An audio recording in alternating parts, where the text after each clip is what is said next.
The gull wing on the F-4U Corsair was the result of a design process by Vought engineers that really began with the selection of the engine. And Vought engineers wanted to use the most powerful engine available, and that was the Pratt & Whitney R2800, a 2,000 horsepower class engine. And so once they chose the engine, they realized that we need to have the largest propeller possible to get the maximum amount of performance out of this engine. So they used a 13-foot, 4-inch propeller. Now what that did was it made the propeller arc very large, and then the designers and the engineers had to be concerned with the ground clearance. That is, allowing enough space between the tips of the propellers and the ground as the aircraft was taxiing. So they had to consider, how do we get the landing gear struts in the space available in the wing? And they came up with the inverted gull. And this allowed the landing gear struts to be short enough to fit into the space that was available in the wing between where the outer wing panels fold up on the outside of this space for the landing gear. And forward of that space would be where the engine oil coolers and supercharger intercoolers are housed, and the ducting for that. And then behind that space would be where the flap bay, the wing flap bay was. So you had a very constricted area, and the landing gear strut could only be so long, and so they inverted the gull wing to allow a little bit more space to clear that large propeller.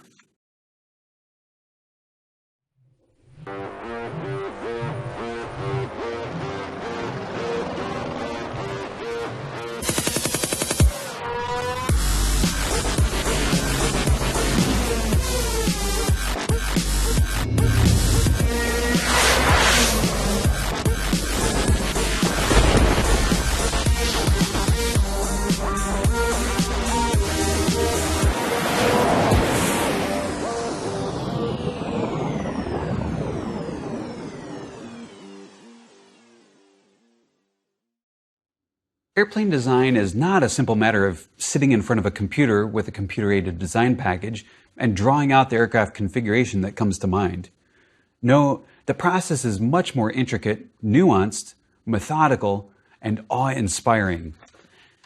Aircraft designers balance many competing design requirements to come up with an engineered system that is often elegant and functional at the same time.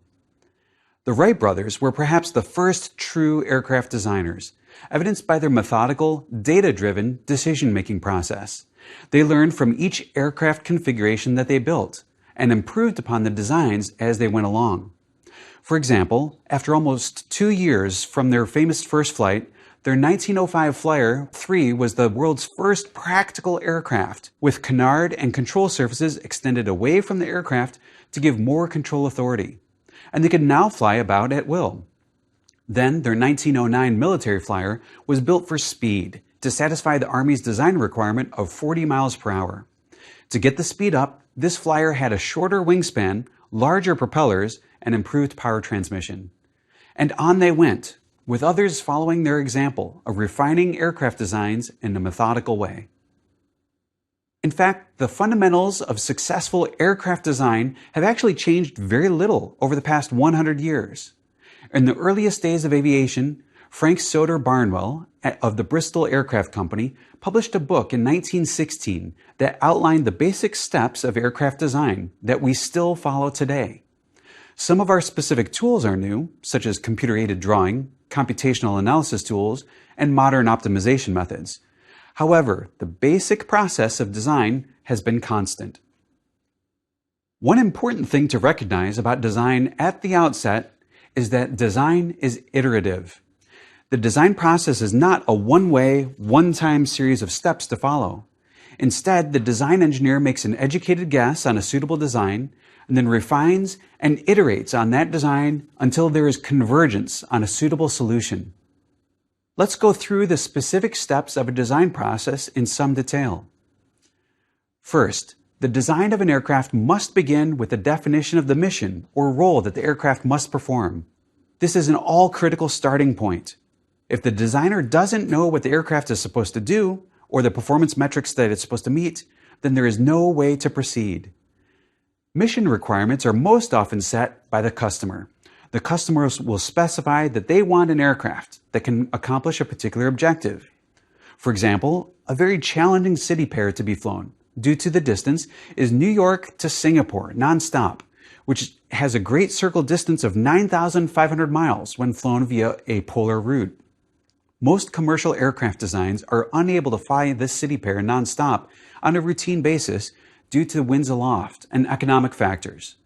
So, airlines wishing to fly this route actively court the aircraft manufacturers, asking that they design an aircraft that can handle this city pair.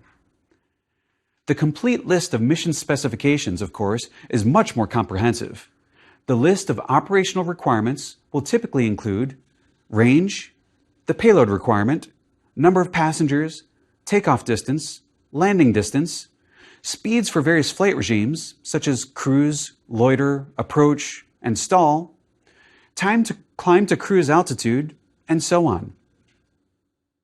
In addition to the operational requirements, there are also regulatory requirements, which must be met for the aircraft to obtain airworthiness certification.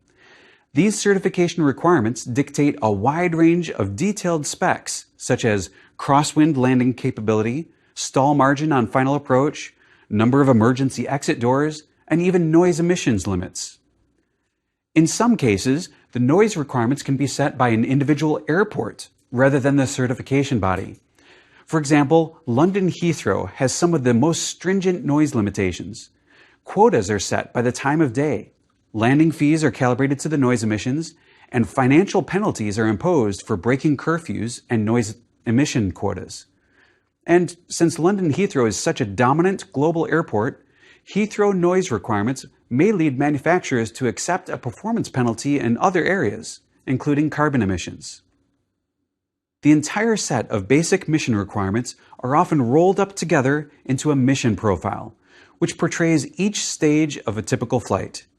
For example, a commercial airliner may have specifications for takeoff, climb to altitude, cruise, descent, loiter, landing attempt, another climb, a second short cruise segment, another descent, another loiter, and finally landing.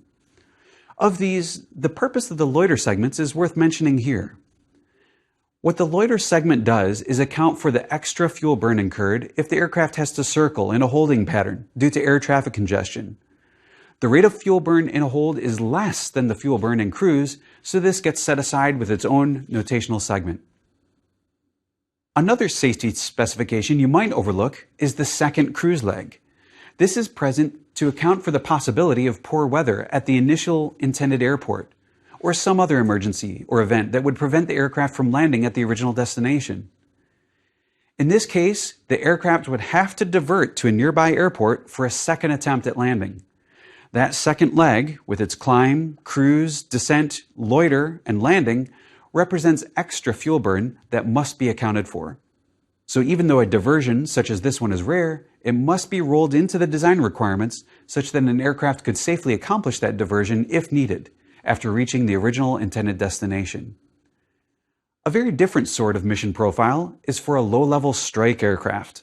Here, the flight needs to be one continuous round trip, since the aircraft has no business landing in enemy territory. The profile begins with takeoff from an aircraft carrier, followed by a climb, cruise, descent, loiter to rendezvous with other attacking aircraft, and a low-altitude high-speed dash with a sudden drop in weight due to bomb release. The low-level, high-speed bombing run consumes much more fuel than cruise at altitude, since the lift-to-drag ratio at that speed far exceeds the optimal speed. Following the bombing run, the aircraft then climbs back up to altitude, cruises back to the aircraft carrier, loiters if there is poor weather or traffic buildup, and finally lands. These mission profiles must be clearly defined by the customer's requirements and the regulatory requirements in order to inform the weight estimates that follow. So let's now turn to the second step in our design process, weight estimation. Now, you may be wondering, how in the world can you estimate the weight just based on the mission requirements? We haven't determined a single feature of the actual design yet. Well, this is a dilemma that's like the old chicken and egg question, and illustrates why we have to iterate. In short, the answer is that we have to make an educated guess about the weight. Thankfully, we have a lot of historical data to form a context for our guess. First, let's break the overall aircraft weight down into parts. The key segments of an aircraft's weight are the weight of the crew, the payload weight, which could include the weight of the passengers, fuel weight, and the empty weight. The empty weight of the aircraft is the structure, engines, and all other systems associated with the aircraft. The crew weight and payload weight are clearly defined since these values flow directly from the mission requirements. The fuel weight and empty weight, however, will take a bit more estimation work to come up with the values. In order to facilitate estimation of the fuel weight and empty weight, we can recast the weight equation such that the fuel weight and empty weight are expressed as fractions of the overall weight of the aircraft. So, for example, military cargo aircraft or bombers have a fairly low empty weight fraction of about 0.4. This indicates that the empty weight of the aircraft is only 40% of the overall weight, meaning that the other 60% is a useful load, either payload, passengers, or fuel. Jet transports range from 55% useful load for the heaviest jets to 45% useful load for lighter jets. The biggest jet fighters may have a useful load of 50%, declining sharply to 35% useful load for the smallest fighters.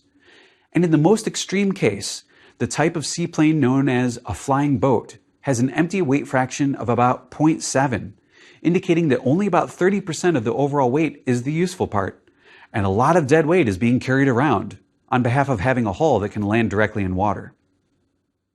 Now, let's consider the estimation of the fuel fraction.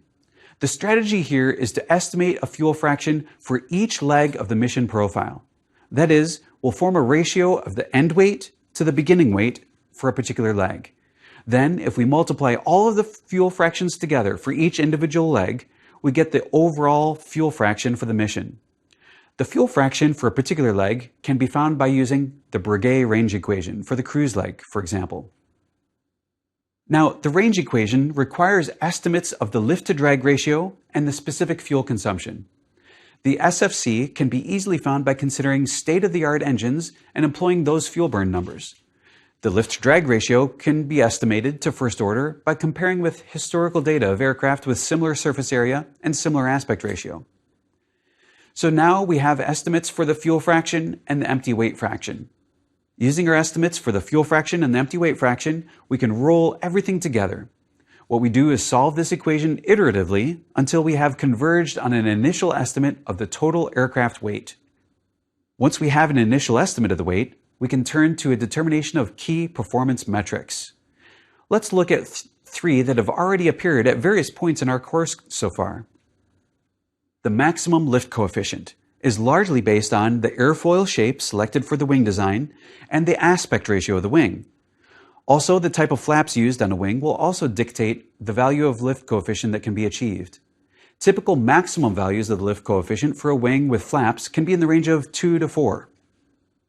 The wing loading is one of the most significant trade-offs in aircraft design. Lower values of wing loading will require a slower stall speed. The Cessna 152 is a light training aircraft with a loading value of only 10 pounds per square foot. The venerable DC-3 transport is at 27 psf. Higher values of wing loading will give a higher maximum speed. A Eurofighter Typhoon is at 64 psf, or the F-104 Jet Interceptor is at 105 psf. But weight also plays a role in wing values too. The Boeing 747 has an even higher wing loading value of 152 psf. A third key metric is the thrust-to-weight ratio, which directly affects and often iterates with other performance parameters, such as the takeoff distance, rate of climb, and the maximum speed. Typical values of the thrust-to-weight ratio are anywhere from 0.1 for general aviation aircraft at low speed to over 1 for military fighter aircraft. Now, once we have all of these critical values in hand, the weight values, maximum lift coefficient, wing loading, and thrust-to-weight ratio, we're prepared to lay out the initial configuration of our aircraft. Layout is a fun step where the art of aircraft design comes into play. Prior to this point, we've been dealing with cold, hard physics, the requirements that drive the estimation of the key characteristics of the aircraft. But now, the designer can have some fun and exercise a great deal of creativity within the bound of physics, of course. One critical question in the layout phase is the number, type, and location of the engines that will be installed in order to meet the thrust requirement. The most common engine configuration for general aviation aircraft is the tractor arrangement, where the engine is mounted on the nose of the airplane. But there are some designs, such as the iconic Beech Starship, where the engine is mounted in the tail in a pusher configuration. A forward engine has better air cooling and undisturbed air coming into the propeller, while a rear engine might help with the CG location. For jet aircraft, the engines are commonly mounted under the wings, such as on the Boeing family of aircraft ranging from the 737 all the way up to the 787. Other aircraft, such as the Boeing 727 or many Embraer regional jets, have engines mounted on the tail. The Lockheed L-1011 was an interesting three-engine aircraft developed during the 1970s. A three-engine arrangement was a popular alternative to the four-engine 747. The third engine provided a healthy measure of safety in the event of a single-engine failure while flying over vast expanses of water. However, use of an odd number of engines poses an interesting dilemma of where to place the engines. An engine could be placed under each wing, but in order to maintain symmetric thrust, the third engine would have to be mounted someplace on the aircraft centerline. However, this poses a problem for getting undisturbed airflow into the engine. The designers mounted the engine in the tail of the aircraft and included an S-shaped duct that drew in air from above the fuselage and routed it down into the engine. The elegance and scope of the S-duct is actually very impressive. When I was an intern working in the maintenance facilities of a major U.S. airline, I could go into the hangar and see this aircraft up close when it was under overhaul. The engine would be completely removed from the aircraft, exposing both ends of the S-duct for full view. It actually looks like it would be fun to slide right down, except for the 30-some-odd foot drop from the end of the S-duct to the ground. Designers of fighter aircraft like to use embedded engines for survivability and low observability, but this again requires the use of an S-duct, and the extra length imposed by the S-duct drives the overall length and weight of the aircraft. So aerodynamicists are continually pushing to shorten the duct by making the curvature more aggressive, but without inducing flow disturbances at the face of the engine. Another critical question in the layout phase is the location and arrangement of the wing. For example, the wing can be mounted on the top of the fuselage, as on the C-5 Galaxy, the middle of the fuselage, as on the de Havilland Vampire, or on the bottom of the fuselage, as on the Boeing 737. The span and aspect ratio of the wing are selected in order to optimize performance. However, wingspan can be constrained by some interesting and non-obvious limitations. The spacing between gates at airports across the world is fairly fixed, which would require massive rework to expand the spacing to accommodate a new aircraft type with very large wingspan. So, the span of most commercial airliners is limited by gate spacing. Also, wing sweep comes into play, where the amount of sweep is driven by the cruise Mach number of the aircraft. The taper ratio of the wing, or the length of the tip chord divided by the root chord, affects the span-wise distribution of lift, which governs the amount of induced drag. But also, the wing is the location where fuel is stored, so the designer must keep an eye out for the total volume available within the wing for fuel storage. Aircraft designers also carefully identify the location of the net force produced by the wing relative to the center of gravity, since this affects the stability characteristics of the aircraft. And while we're on the topic of stability, that leads us to the next phase of the configuration layout, where the center of gravity location must be estimated. This can be done by a crude estimate of various point masses, such as the engine, payload, and passengers, and their distances from a common datum to find the center of mass. Then it's time for the designer to select the configuration of the horizontal and vertical tail. The size of the tail surfaces is dictated by the stability requirements and the distance between the net force produced by each tail and the center of gravity. There are a number of options for the placement of the horizontal tail. On the fuselage, as on the Boeing 737, which is the conventional configuration appearing on about 70% of all aircraft. Or midway up the vertical tail, known as the cruciform configuration, as on a Cessna Citation Sovereign or a Dassault Falcon. Or on top of the vertical tail, known as a T-tail, as on a Boeing 727 or Embraer RJ145. The advantage of a conventional tail is structural weight savings due to the common mounting point for both tails. The T-tail, however, is often required when aft-mounted engines are present in order to keep the horizontal tail out of the engine exhaust path. And finally, the designer needs to determine the location and retraction mechanism for landing gear. The landing gear must be carefully located such that there is minimal risk of a tail strike when the aircraft rotates about the main gear on takeoff. The gear can't be too far forward. Also, the center of gravity needs to be forward of the main gear. Otherwise, the aircraft will tip back and rest on its tail when it's on the ground. The mounting location of the landing gear requires significant structural weight due to the high loads that are imposed on the landing gear when it touches down. Designers like to achieve structural synergy by leveraging that structure for multiple purposes. For example, one very popular configuration is a wing mounted low on the fuselage, where the wing fuselage structure serves double duty as a mounting location for the landing gear. Now, that covers the highlights of the configuration layout. As you can see, there is a lot of freedom in selecting the configuration for these vital parts, with many trade-offs of pros and cons of the various interconnected strategies. Once an initial layout is determined, the designer has sufficient information to provide an enhanced weight estimate. The specific dimensions of each component, along with the material properties of each component, are used with historical data to estimate the weight distribution and the overall weight of the aircraft.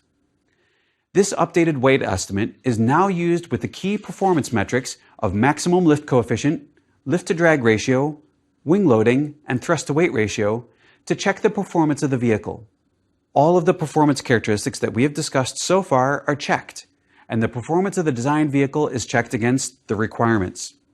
Since there are many trade-offs and compromises involved, there is no guarantee that this performance estimate will satisfy the requirements. In this case, the designer then goes back to the step of estimating performance parameters and iterates through until convergence.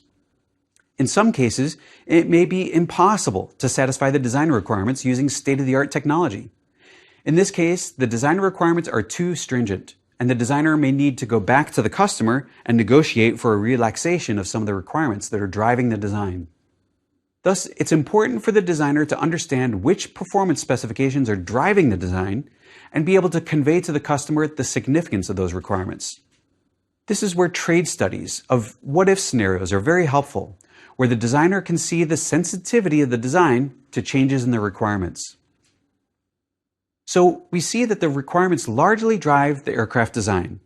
It's for this reason that many similar functioning aircraft look very similar. For example, compare the Boeing 737 and the Airbus A320. These are two of the most popular and successful aircraft flying today, and they have similar mission requirements. In fact, these two aircraft compete head-to-head against one another. They have very similar overall dimensions, and it's difficult to tell the difference between the two. So it's not a case of one aircraft company copying the other. Instead, this is a great example of the design requirements driving the ultimate configuration selected by both manufacturers. Now, when a manufacturer does their preliminary design studies for that particular mission, it's absolutely critical that their engineers get it just right. In fact, if they design or build an aircraft that's insufficient for the mission, the walkaway clauses in purchasing contracts could be exercised. On the other hand, even an overperforming aircraft is also a problem. An aircraft capable of speeds or distances greater than needed would weigh more than is necessary, and as a result would have worse fuel economy. An aircraft that can fly a longer distance city pair will cost the airline extra money on each and every mile that it flies. The design of an aircraft can become constrained by some surprising things.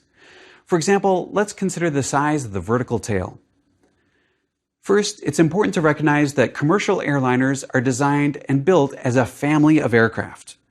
Think about the Boeing 737, for example, where there are some differences between the specific models within the family. For instance, there was a major engine upgrade between the 737-200 and the 737-300. Or we can look at the 737-800, which is a stretched out version of the older 737s, which was achieved by simply inserting extra fuselage sections to extend the length. Both re-engining and stretching are relatively easy changes to make. The key thing to recognize is that common elements are retained wherever possible. In the 737 family, you'll notice that the size of the vertical tail, though, is exactly the same for all of the aircraft, even for the longer stretched versions. Now, the size of the vertical tail is set by the need to keep the aircraft flying straight.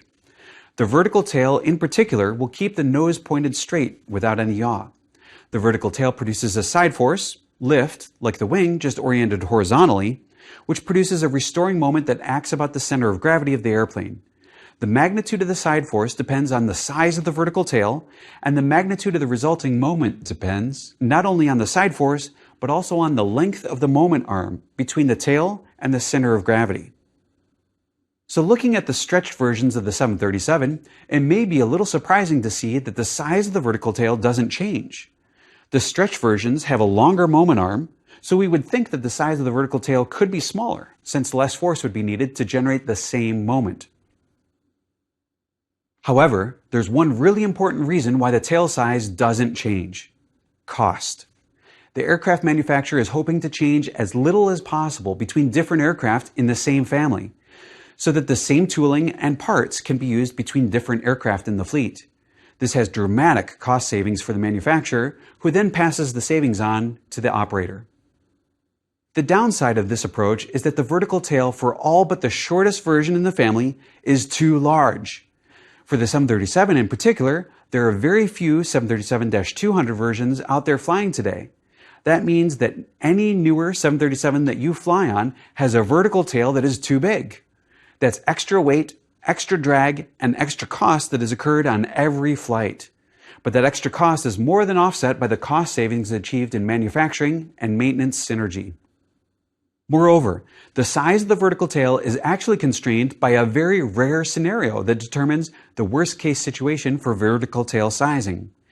That scenario is the unlikely event of engine failure at precisely the lowest speed beyond which the pilot must commit to taking off from the shortest runway at the highest altitude airport at which the aircraft can operate on the hottest day of the year. Okay, that's a pretty rare situation.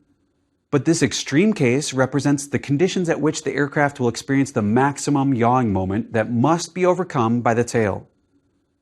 When only one engine is producing maximum thrust and the other engine is producing a drag, a significant yawing moment will result. The pilot must stomp on the rudder to produce the strongest possible corrective yawing moment, and the vertical tail must be up to the job. If we consider the equation for induced yawing moment from the vertical tail, we see that setting the vertical tail size, S, will require the worst case scenario of low density, low airspeed, and short moment arm. The moment term in the numerator is what results from the thrust asymmetry on the twin-engine aircraft, with one engine out. And the side force coefficient term in the denominator is driven by the aerodynamics of the tail shape. So an unlikely event on a different aircraft from the same family can drive the size of the vertical tail. This leads us to wonder, is there anything else that can be done to somehow alleviate this design constraint? That's actually an active area of research. Researchers at NASA and Boeing are working on concepts involving flow control to momentarily enhance the side force coefficient of the vertical tail. Recognizing that the situation under which this flow control would be needed is extremely rare, they are proposing a method to add energy to the flow via an array of sweeping jets, which will keep the flow over a small vertical tail attached, even in extreme flow conditions. Thus, the rudder on this smaller vertical tail can be deflected to a greater angle and still produce enough side force to overcome the extreme yawing moment from an extremely rare scenario. Here's another interesting example of the nuances involved with aircraft design. Have you ever wondered why we still see biplanes on the airshow circuit doing aerobatics? Why would biplanes fall out of favor for general use, but airshow pilots still use them for high-performance flying? I can tell you that it's not really out of a sense of nostalgia. There's some science and technical trade-off involved, flowing from the design process. So let's take a look. First, let's consider why biplanes fell out of favor. At the dawn of manned aviation, multiple wings were needed in order to have enough wing area to produce enough lift to support the weight of the aircraft.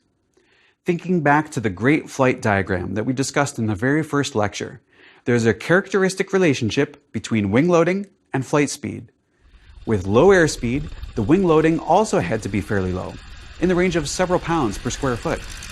Since the weight of the early small aircraft was driven primarily by the pilot weight, a heavy engine, and necessary structure, the aircraft operating weight was relatively high. So with a high weight and a low wing loading requirement, the wing area had to be relatively large.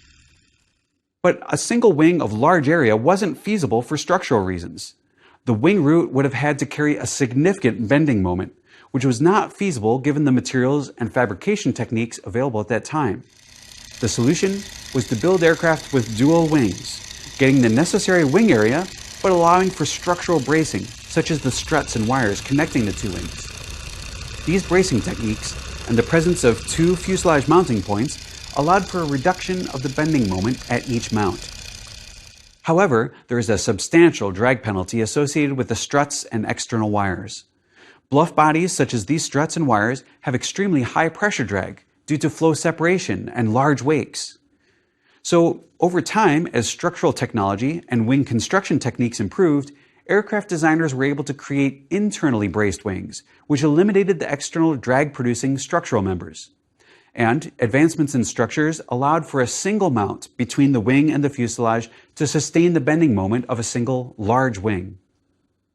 Charles Lindbergh's Spirit of St. Louis was a monoplane design in the mid-1920s, when the aviation world was on the cusp of transition from the biplane to the monoplane design. With his audacious transatlantic flight in 1927, the low drag capabilities of the monoplane were clearly evident.